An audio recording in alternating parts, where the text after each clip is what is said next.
man Sophie Ndiaye Sissoko, présidente des femmes de Djiddah Thiaroye Kao, secrétaire politique des femmes Benno Bokk Yaakaar au niveau national, membre du fonds de développement du service universel des télécommunications. Campagne bi ba mu ubbee ba léegi noppaluwuñu même avant la campagne parce que bi nga xamee ne xam nañu ñu ngi jëm campagne électorale il y a 1 an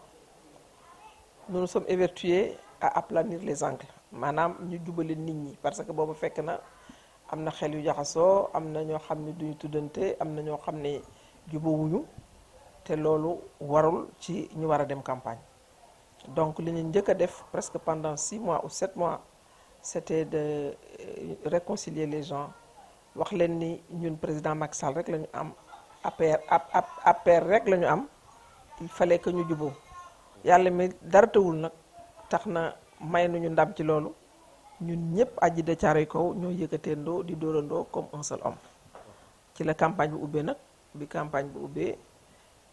ñuy def sunu ay visite à domicile di def sunu té débat di def di jàngal nit ñi di seeti les grands électeurs fu nekk dugg nañ fa dans notre commune di itam débaucher ay nit yoo xam ne fekk si nañ am na ñoo xam ne dañoo dem directement ci président de la république joxe seen kàddu am na ci ñoo xam ne dañoo ànd ak ñun les militants simples xëy na ànd nañu ak ñun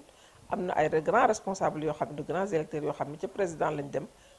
ànd dugg ci biir parti bi ñoo ànd ak ñoom ku mel ne Modou Bousso Leye ministre Modou Bousso Leye ca président la dem dellu si na ci à la base mi ngi def ay té débat mi ngi def ay mbiram te ñu ngi waaj dem di ko seeti ak ñeneen Aïssata Talla ak ñeneen conseillère municipal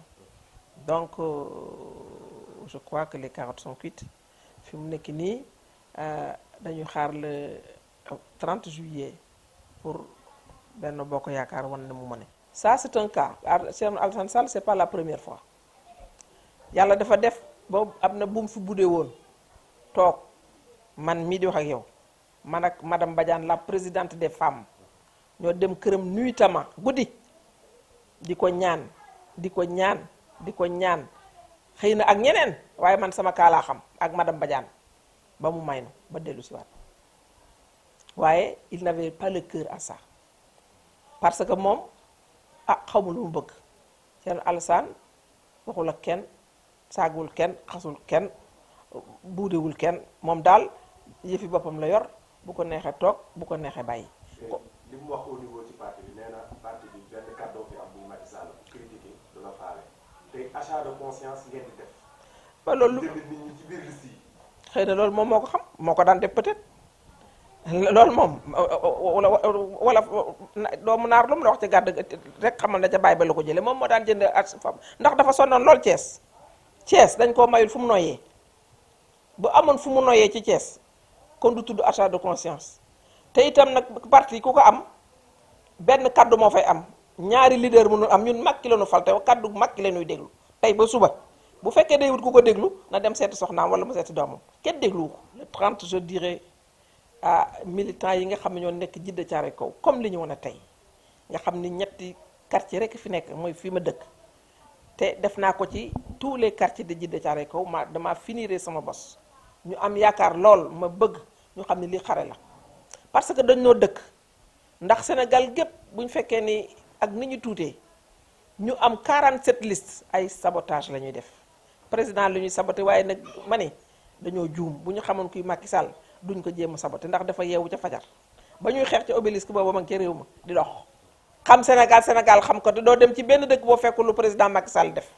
benn dëkk nag ci Sénégal doo fa dem te fekkuloo fa château d'eau bu ñu tabax wala classe bu pare wala dispensaire bu pare wala lu mu fa def wala mu def fa tali boo xam ne ñooñu yaakaaroon na nu musu duñu am tali ñun Djiddah Thiaroye Kao ñun dañ koy watal ba mu neex